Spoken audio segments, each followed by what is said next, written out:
infantil. É muito importante entender que numa visão humanista, a educação sempre se preocupou com as questões cognitivas e com as questões afetivas.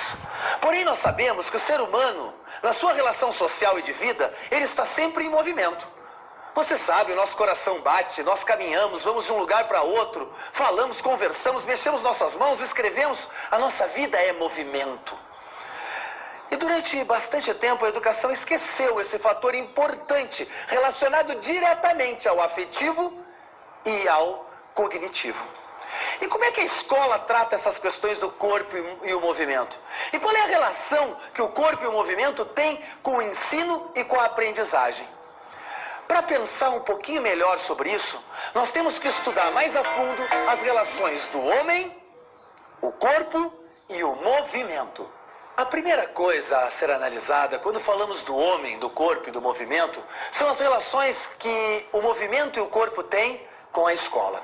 Se nós pensarmos a escolarização básica, a escola não trabalha pelo movimento, muito pelo contrário. A escola que nós conhecemos é a escola da estática, do não movimento, do aluno quieto, do aluno parado. E essa escola faz com que, à medida que os anos vão passando, os alunos cada vez mais vão perdendo o gosto, o prazer e a própria prática do movimento.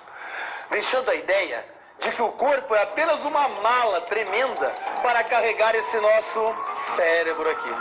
Porque o corpo e a mente sempre estiveram integrados.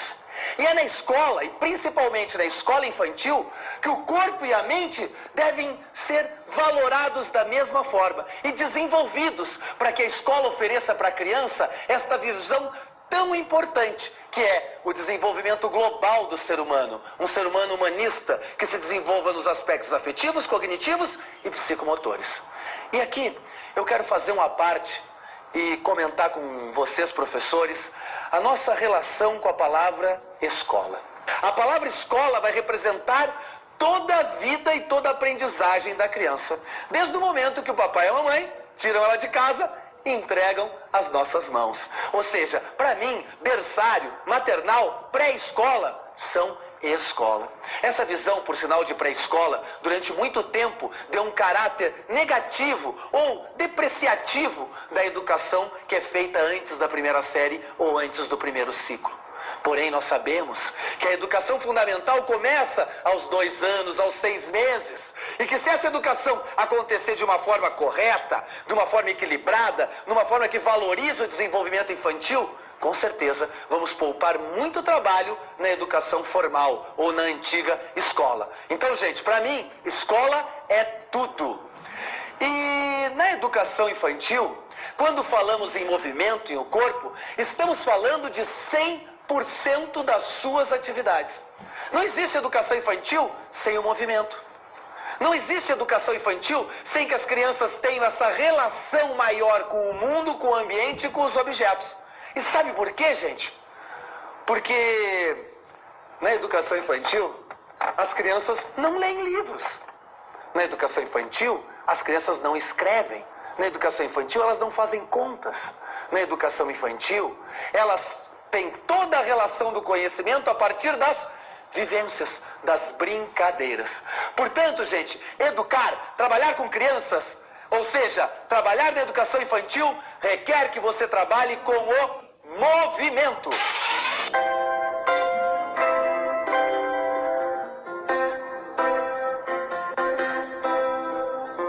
A mente não seria o que é se não existisse uma interação entre o corpo e o cérebro durante o processo evolutivo, o desenvolvimento individual e a interação com o ambiente.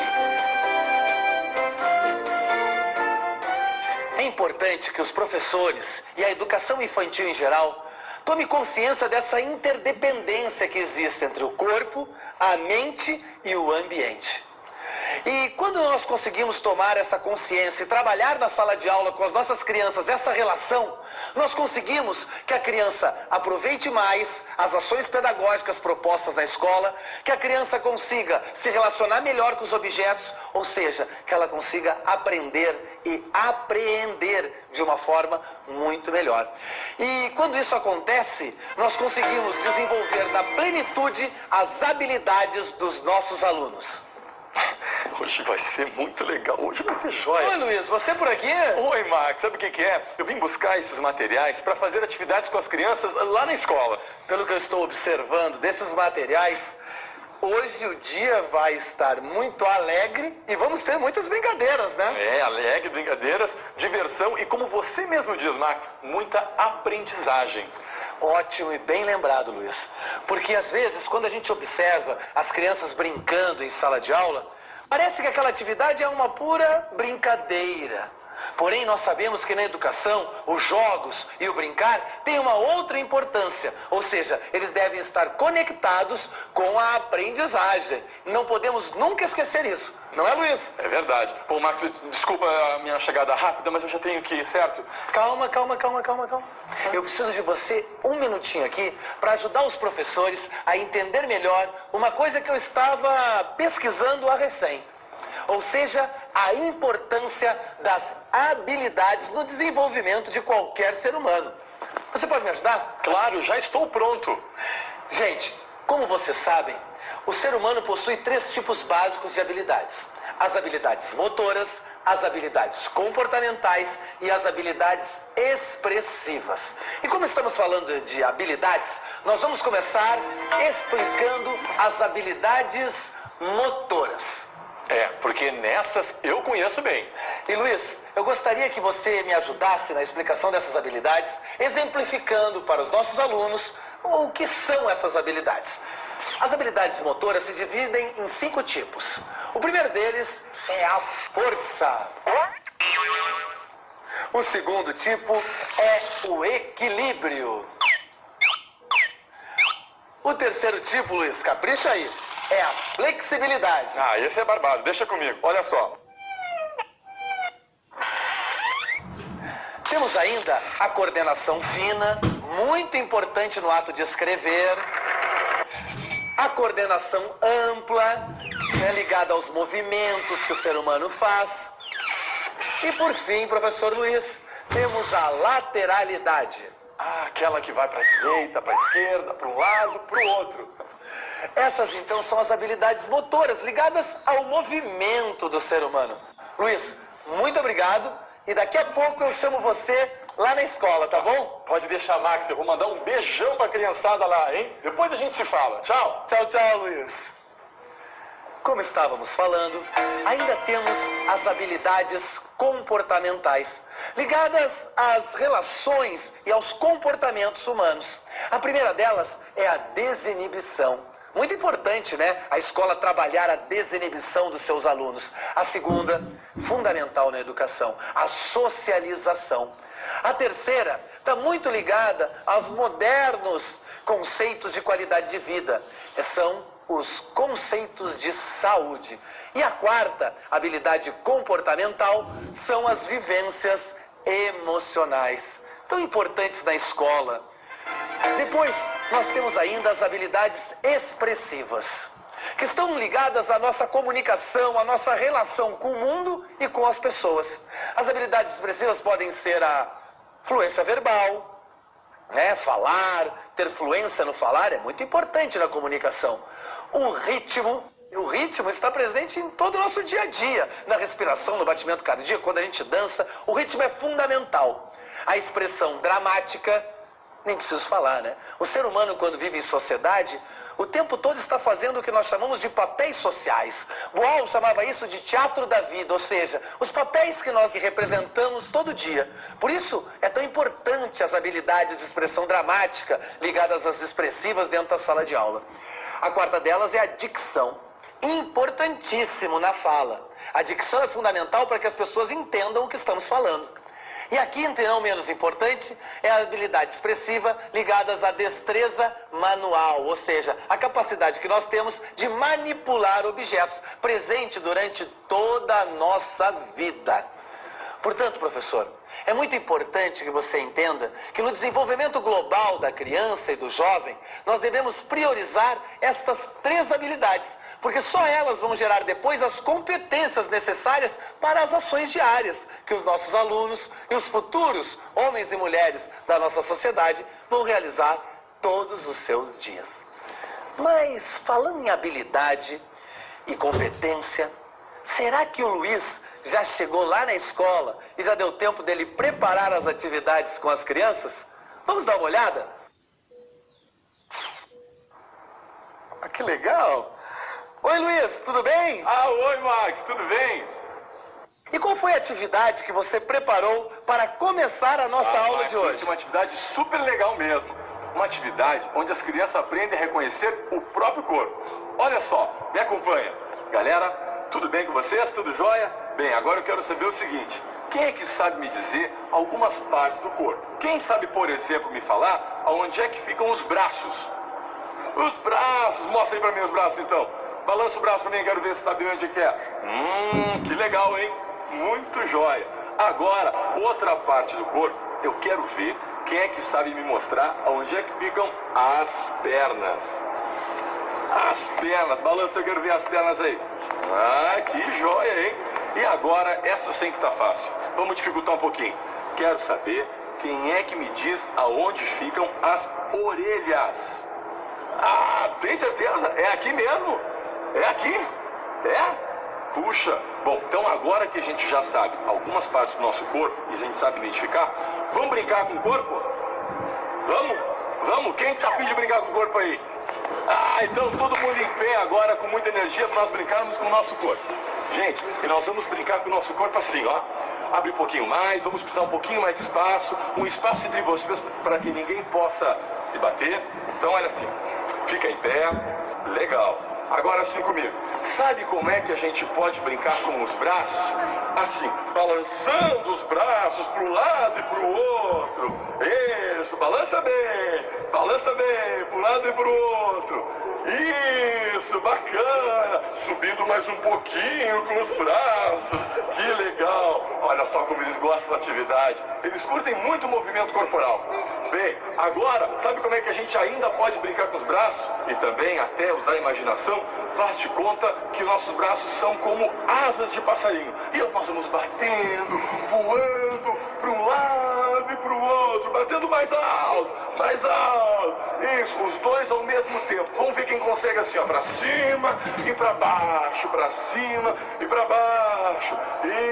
Isso. Vamos agora assim, ó, para um lado e para o outro, para um lado e para o outro. Ok, já fomos bastante, mostramos os movimentos com os braços. Agora, vamos mostrar os movimentos com as pernas. Sabe como é que eu posso brincar com minhas pernas? Assim, correndo no lugar, bem devagar, correndo no lugar, como se estivéssemos correndo uma distância muito grande. Olha só como é importante para eles utilizar o equilíbrio nesse movimento. Isso, um pé de cada vez. E agora, ainda com as pernas, vamos brincar de juntar assim, um pé com o outro e pulando, pulando, pulando. Quem consegue pular legal? Que joia! Muito bem, pulando mesmo. Agora vamos dar um girinho, pulando, girando, pulando e girando. Isso. E só para não ficar todo tortinho, vamos girar para o outro lado. Muito bem. Aê! Ok. E para a gente terminar essa atividade, que eu já estou quase cansando, vamos usar o nosso corpo. O corpo balançando para um lado e para o outro, agitando o corpo e mexendo, como se o vento estivesse nos tocando e balançando o nosso corpo. Isso, para um lado e para o outro. Bem legal. Ah, quem é que já cansou? Levanta a mão. Nossa, vamos sentar um pouquinho pra gente descansar. Então daqui a pouquinho nós vamos fazer... Como vocês podem ver, as atividades de descoberta do corpo e de reconhecimento das partes do corpo são fundamentais no desenvolvimento de uma consciência corporal. Então agora, eu gostaria de, junto com vocês, estudar as dimensões da aprendizagem. Durante muito tempo, gente, nós olhamos a educação pelo produto, pelo que o aluno fazia e não pelo processo da construção. E nós sabemos que hoje, o mais importante da educação é o processo, é o tempo, é o caminho que o aluno leva na descoberta da sua aprendizagem. E sabemos também que não existe educação sem processo e que o produto é completamente subjetivo no ato de educar. Se eu pegar um exemplo dentro do que nós estamos conversando aqui, do movimento, O que me importa mais? O processo da criança viver uma caminhada, um movimento de equilíbrio, ou o produto dela ficar equilibrada?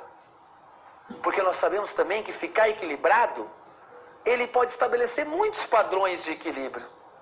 E o que me importa é o processo que essa criança vive para descobrir esse seu desenvolvimento corporal que nós estamos tratando na aula de hoje. E quando nós falamos disso, quando a educação se foca no como se aprende, quando a educação valoriza a qualidade ao invés da quantidade, e quando a educação é processo e não produto, o ato de aprender se torna um prazer para as crianças. E quando eu falo disso, gente, eu me lembro das palavras de um cara que eu gosto muito, o Rubem Alves, colega de muitas palestras, que diz isto aqui sobre esta escola do passado. Há muitas escolas que não passam de jacarés, devoram as crianças em nome do rigor, do ensino apertado, de boa base, de preparo para o vestibular. É com essa propaganda que elas convencem os pais e cobram mais caro. Mas e a infância? E o dia que não se repetirá nunca mais? Rubem Alves.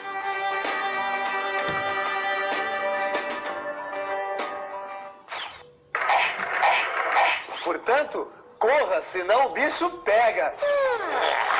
Epa, alguém falou em bicho? Puxa vida, atrapalhou meu sono. Esse barulhão todo. Crianças. Elas não conseguem ficar quietas um só segundo. O que será que está rolando?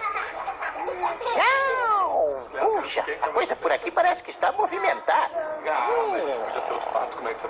Max, ei, Pessoal, a nossa aula está super agitada hoje. Primeiro o Luiz, agora a Glorinha. Mas vida de professor é assim mesmo, é estar sempre disponível. Oi, Glorinha, que bom que você está aqui. Mas eu estou um pouco preocupado. Você não está com uma cara boa, não. ai, é verdade, Max, eu estou um pouco preocupada, sabe? Inclusive, eu tenho um assunto muito sério para tratar com você. Será que a gente poderia falar dele agora? Mas é claro, meu amor, eu estou aqui para isso. Então, Max, eu estava escrevendo a minha monografia e fazendo as minhas pesquisas e acabei chegando numa conclusão muito triste e muito séria. Mas que conclusão triste é essa? Olha só, Max, os alunos do ensino fundamental, ao longo dos anos, eles têm cada vez mais reduzidas as suas atividades físicas, você sabia? E aí o que acontece? Chega no ensino médio, esses alunos passam a ter somente 1 ou 2 períodos semanais de atividades físicas. Ou seja, o ensino fica muito moroso, muito imóvel, muito estático, o corpo desses meus alunos, não? Você está certa, Glorinha. E esse é um detalhe muito importante. Com o passar dos anos na escola, cada vez ela se preocupa menos com o nosso corpo e com o movimento. Fundamental para que você aprenda, né? Nossa, não resta dúvida disso, Max. Realmente eu estou observando que você está envolvida com a sua monografia e com as questões do movimento, né? Ai, não resta dúvida, Max. E olha, quanto mais eu pesquiso, quanto mais eu estudo, mais eu percebo a necessidade de dar às nossas crianças o prazer de descobrir o movimento em sua essência. Muito bonito isso. E quando você fala desse jeito tão bonito que você sabe bem falar, Glorinha, Max. eu me lembro de um grande amigo meu, um biólogo e professor, um grande pesquisador da educação chamado Humberto Maturana. E ele fala para nós uma coisa muito interessante, Glorinha. Sim. Imaginem a relação do homem com a sua aprendizagem.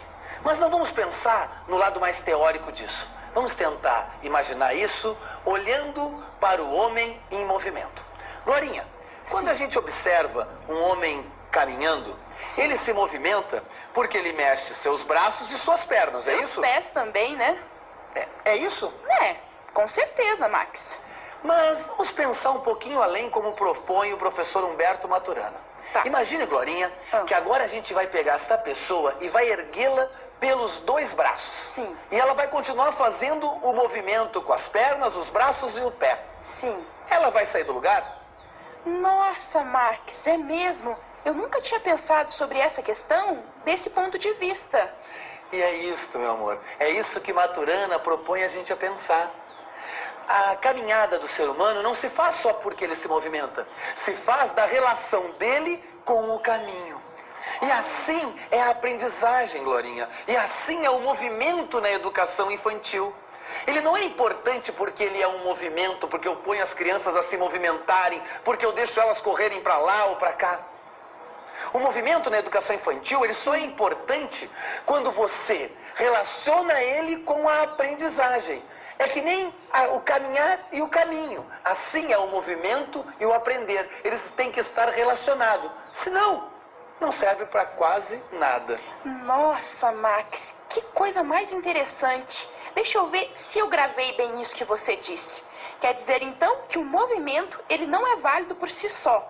Ele é válido na relação que ele tem com o aprendizado, não é mesmo? Perfeito, Glorinha. Ótimo mesmo. Olha, você está saindo uma aluna especial. Ai, Max, você, hein? Mas, né, conforme o biólogo já disse, eu agora, então, vou seguir o meu caminho, né? Ah, querida, é isso. Continue trabalhando e pesquisando. Tô gostando muito do que eu já vi que você escreveu. Não desista, tá? Ai, tá. Tchau, tchau. Tchau, Eu vou continuar Max. aqui meu trabalho no computador, tudo bem. tá? Outro dia a gente se fala mais, tá? Tá legal, tchau, tchau. Nós começamos a observar que o homem possui 4 dimensões, ligadas diretamente ao ato de aprender. E essas 4 dimensões são fundamentais para que o ser humano se desenvolva dentro desse lugar que nós chamamos escola. A primeira dessas dimensões é a dimensão cognitiva. Sem dúvida, a mais discutida e a mais falada e escrita dentro da educação. A dimensão cognitiva representa os atos ligados ao conteúdo, aquilo que nós podemos escrever, ligados à razão do conhecimento. Essa dimensão sempre foi muito valorizada na educação. A segunda dimensão que nós temos é a dimensão afetiva, ligada às relações emocionais, à socialização, a todas as relações que permeiam a afetividade dentro da escola. Sabemos, sem dúvida, que a afetividade é muito importante, que nenhum ser humano tem um botão para desligar a afetividade. Portanto, a dimensão cognitiva existe relacionada à dimensão afetiva, ou seja, o nosso conteúdo, a nossa mente, quando produz, ela é, claro que, influenciada pela nossa relação emocional, pelo nosso humor, pelas nossas vivências emocionais. A terceira dimensão, estudada há muito pouco tempo, e a razão da nossa aula, é a dimensão psicomotora, ligada à relação do corpo e o movimento e a sua expressão. Que um corpo que não é desenvolvido, um corpo que não tem as suas relações psicomotoras bem engajadas e relacionadas durante a vida, vai ter dificuldade no desenvolvimento da sua cognição, vai ter dificuldade no desenvolvimento da sua afetividade. Portanto, essas 3 dimensões estão juntas na sala de aula. É impossível separá-las quando o homem aprende. E bem modernamente, eu diria que nos últimos 10 anos, a educação começou a olhar mais atentamente uma 4ª dimensão da aprendizagem humana. Essa 4ª dimensão, presente nos últimos trabalhos da educação, fala da dimensão de fé e de crenças de um ser humano. É claro que quando eu aprendo, a minha cultura, a minha fé, as minhas crenças influenciam demais na forma com que eu me relaciono com o meu corpo, com a minha afetividade, com a minha cognição. Essa dimensão é fundamental para que a educação reconheça a cultura de cada um que está na sala de aula. E de verdade, gente, não podemos falar de ser humano sem valorizar as suas crenças, a sua cultura, a sua fé.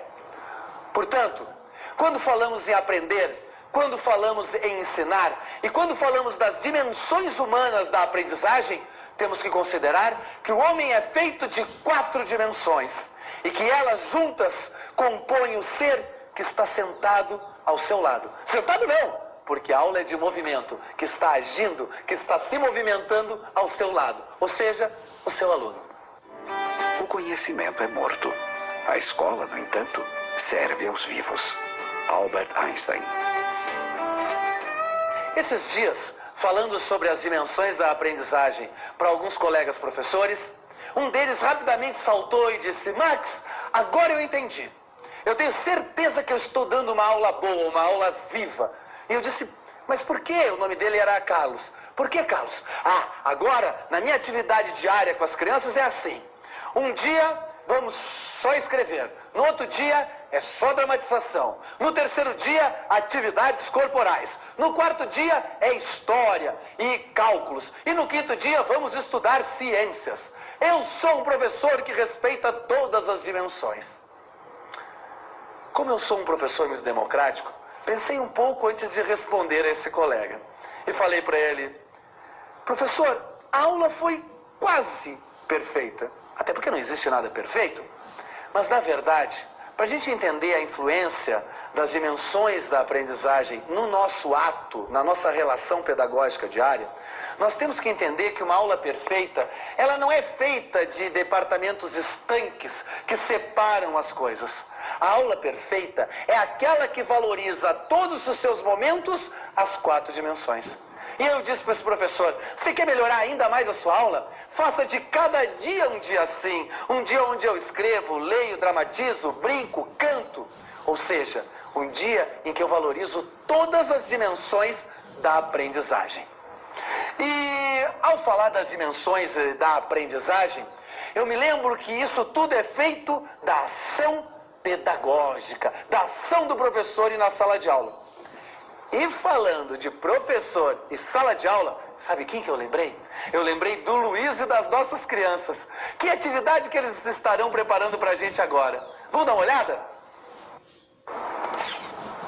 Ah, Max, tudo bem? A segunda brincadeira é super legal. É uma brincadeira que trabalha o corpo e a mente da criança, na criatividade, a sua imaginação. Nessa brincadeira é passeando de carro. Eu vou mostrar para vocês e com as crianças aqui como é que a gente vai fazer essa atividade. Olha só e me acompanhe. Bom, galera, então agora todo mundo vai fazer de conta que está dentro de um carro. Até eu, vamos lá, dentro do carro. Está dentro do carro sentadinho, segurando a direção. Todo mundo já está dentro do carro? Sim ou não? Eu não ouvi, quero ouvir bem alto, sim ou não? Ah, agora sim! Agora eu quero que nós vamos botar o cinto de segurança. Pega o cinto e bota o cinto de segurança. Para passear de carro bem seguro. Botou bem o cinto? Vamos verificar se o cinto está preso mesmo. Verifica aí o cinto, está preso. Dá uma olhadinha, está preso o cinto?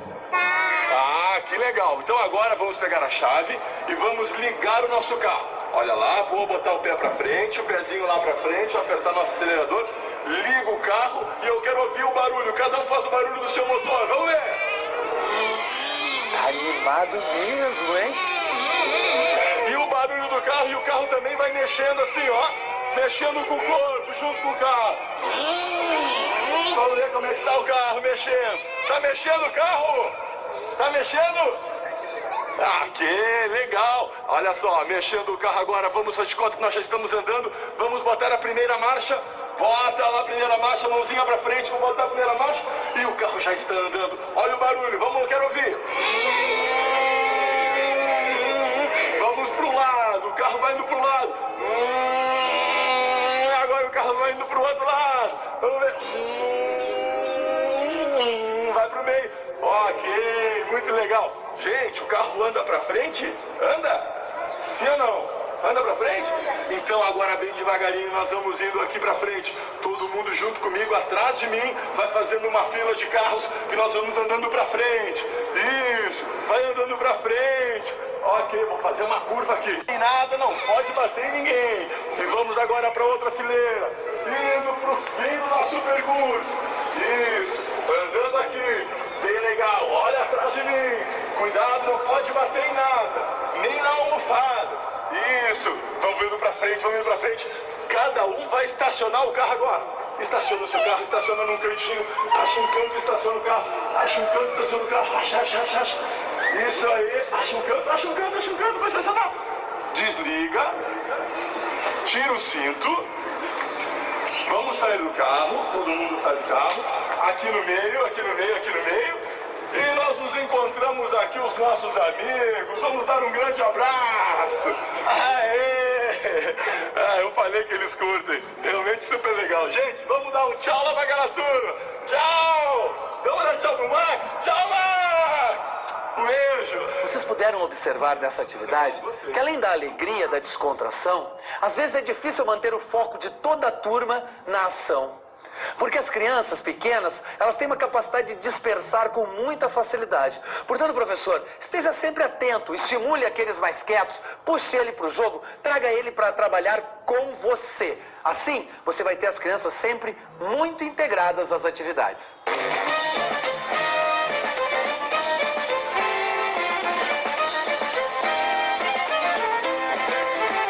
Em todas as nossas aulas, nós vamos ter sempre um trabalho em grupo. E é um momento muito importante para nós, porque educação é dividir, é compartilhar. E é nesse momento em que nós podemos trocar experiências com os outros colegas e transformar a nossa aula em algo dinâmico. Portanto, valorize sempre as ações de trabalho em grupo que nós teremos em todas as nossas unidades. O trabalho desta semana é bem simples.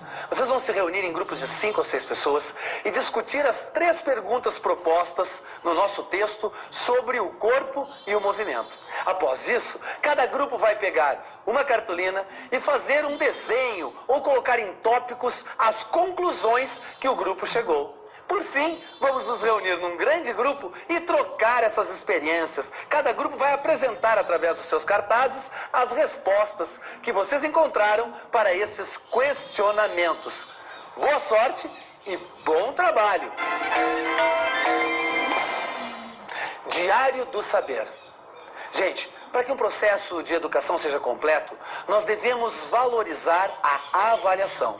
E aqui na nossa disciplina, nós vamos trabalhar com a autoavaliação, fundamental para que o professor possa estar constantemente observando e avaliando a sua aprendizagem, ou seja, a sua relação com o conhecimento. E para isso, nós estamos oferecendo o Diário do Saber, onde você vai anotar os seus comentários, as suas dúvidas, as suas conclusões sobre cada unidade de ensino. Portanto, utilize esse diário como seu companheiro de sala de aula. Gente, foi um prazer maravilhoso dividir essa aula com vocês. Eu e a minha turma já estamos ansiosos para o próximo encontro. Um grande beijo e até a próxima! Ler significa reler, compreender, interpretar. Cada um lê com os olhos que tem, interpreta o mundo a partir de onde os seus pés pisam. Todo ponto de vista é a vista de um ponto. Para entender como alguém lê, é necessário saber como são os seus olhos e qual é a sua visão do mundo. Isto faz da leitura sempre uma releitura. A cabeça pensa a partir de onde os pés pisam. Para compreender, é essencial conhecer o lugar de quem olha. Vale dizer, como alguém vive, que experiências tem, em que trabalha, que desejos alimenta, como assume os dramas da vida e da morte e que esperanças o animam. Isso faz da compreensão sempre uma interpretação. Sendo assim, fica evidente que cada leitor é um coautor, porque cada um lê e relê com os olhos que tem, porque compreende e interpreta a partir do mundo que habita. Todo ponto de vista é a vista de um ponto. Leonardo Boff.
Com vocês, professor Max.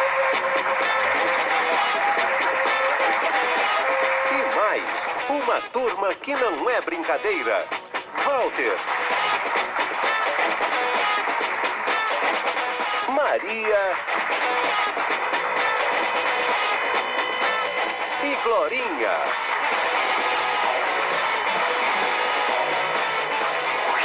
Olá, pessoal. É um prazer maravilhoso estar aqui com vocês. E como vocês sabem, nós vamos nos encontrar vários dias durante as nossas aulas. E, gente, eu queria fazer um pacto com vocês. Um pacto de amizade, como tem que ser na sala de aula com os seus alunos. Nesses dias em que nós vamos trabalhar a nossa disciplina de jogos, recreação e lazer, eu queria, junto com vocês, estabelecer uma coisa muito linda, que Paulo Freire chama de uma avenida de duas mãos, onde a gente ensina e aprende ao mesmo tempo. E como é que é isso? Nós vamos fazer isso tentando dividir, repartir, aprender, conhecer, descobrir tudo a respeito desse assunto tão importante e fundamental que são os jogos na nossa atividade de sala de aula. E eu quero que você, professor, se sinta à vontade para expressar suas opiniões, para discutir com seus colegas, para repartir suas experiências de magistério. Porque só assim nós vamos viver momentos de riqueza e de construção do conhecimento. É um prazer maravilhoso estar com você e junto com esta minha turminha aqui... Calma, pessoal. Gente, como vocês estão vendo, aluno não tem idade. Sempre que a gente é aluno, a gente é alegre, a gente brinca, a gente é agitado, que nem as crianças que você tem na sua sala de aula. Mas, gente, antes da gente começar a nossa aula, eu queria saber qual o objetivo de cada um com este nosso curso. Vamos começar com o meu amigo Walter. E aí, Walter, qual é o teu objetivo? Oi, Max, olha só. Eu ralo o dia inteiro, sabe, como garçom. Mas eu também faço um trabalho voluntário no final de semana com os meninos lá do bairro. Que bonito, Walter. Mas o meu sonho mesmo é ser professor. Olha só, rapaz. E olha, como Walter, a gente tem muitos amigos assim, que tem que trabalhar o dia inteiro para de noite realizar o seu sonho. Walter, não desista, hein? Tá bom, Max. O seu esforço é importante pra gente. E a minha amiga Glorinha, tão linda com esses óculos. Ai, professor. Glorinha, qual é o teu objetivo no nosso curso? Então, Max, eu também trabalho duro todo dia lá numa loja de artigos esportivos. E eu venho aqui estudar porque eu quero ser professora. É mesmo? É verdade. Que legal! Isso é muito importante. Gente, quem não tem sonhos não vai adiante. E isso é uma das coisas que nós vamos conversar quando falarmos nos jogos. Como eles podem desenvolver a nossa imaginação e ajudar a gente a realizar os nossos sonhos. Mas, viu, Max? Fala, querida. O que eu espero daqui também é que eu acho que aprender tem que ser divertido, não? Ah, meu amor, o aprender só vale a pena quando a gente se diverte fazendo isso. Ah, que legal. Aí, o que você aprende, você nunca mais esquece. Isso é verdade, não é, Maria? Isso aí, Glorinha. E esta menina linda, com esses cabelos aí todos encaracolados em trancinha. Maria, fala pra mim qual é o teu objetivo no nosso curso. Ah, então, Max, eu já trabalho, sabe? Eu sou professora. Que legal! Eu trabalho com ensino fundamental. Ah, com as crianças? E eu adoro as crianças, sabe? Mas eu me sinto um pouco perdida em sala de aula. É por isso que eu tô aqui, para ver se eu consigo melhorar, sabe? Um pouco a minha performance, né, Max? Eu sei, Maria. Não te preocupa. Você, como todos nós, em muitos momentos nos sentimos assim, perdidos na sala de aula. Mas, na verdade, Nós temos que entender que com a mudança das relações entre os alunos e professor, cada vez mais eu tenho que aprender a ouvir o outro, a respeitar o outro. E aqui no nosso curso, nós vamos aprender como os jogos podem nos ajudar nesse trabalho de nos sentir mais à vontade e mais feliz na sala de aula. E eu tenho certeza que no fim das nossas aulas, você vai se sentir outra pessoa. Ai, que bom. legal. Gente, Legal. e como Bacana nós mesmo. aqui, eu espero que vocês também possam se sentir outras pessoas e possam descobrir a magia, a alegria e o mundo da imaginação que está contido nas atividades e nas brincadeiras de jogos em sala de aula. Por isso, gente, vamos aproveitar ao máximo as nossas atividades. E começando o nosso assunto, nós vamos falar sobre o jogo e a aprendizagem. Sem dúvida, esse é um dos temas mais polêmicos da educação. Nós sabemos que o jogo é um fator fundamental para que alguém aprenda.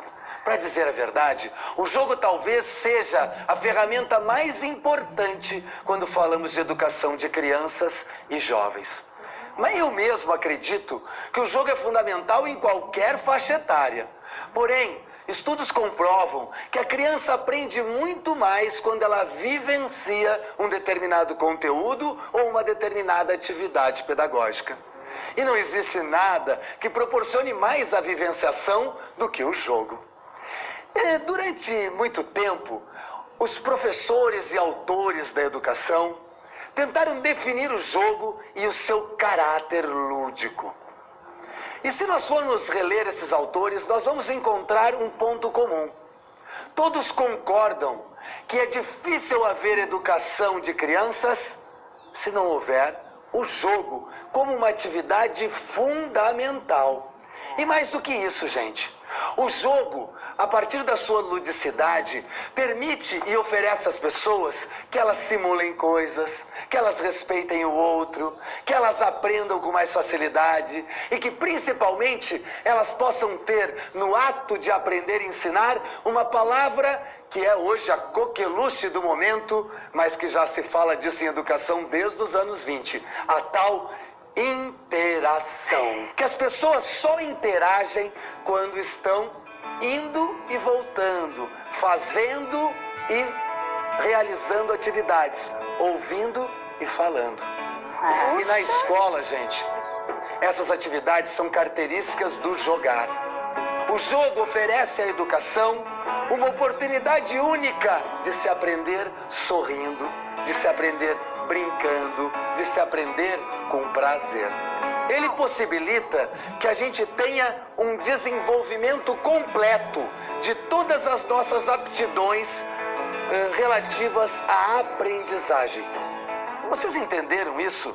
Aptidões relativas à aprendizagem? É um pouco confuso, né, Max? Dá para explicar melhor? Durante muito tempo, a pedagogia dividiu a aprendizagem em momentos em que eu aprendia o cognitivo, que é o conteúdo, em momentos que eu aprendo as emoções, que é o nosso lado afetivo, e em momentos que eu aprendo as atividades motoras, que são as atividades físicas, né, os jogos de bola, etc. Nós sabemos que para um ser humano ter uma aprendizagem completa, nós precisamos ter essas três coisas, juntinhas. Maria, quando tu tá triste, tu aprende da mesma forma? Eu acho que não, Max. Glorinha, quando tu tá super alegre, pensando lá na rua, numas coisas que tu tem pra fazer com a tua família, você aprende direito? Eu fico meio avoada, sabe, Max? Aí acho que depois eu esqueço um pouco as coisas. Esquece as coisas depois? Eu queria dizer, Glorinha, que você é uma pessoa normal. Todos nós somos assim, gente.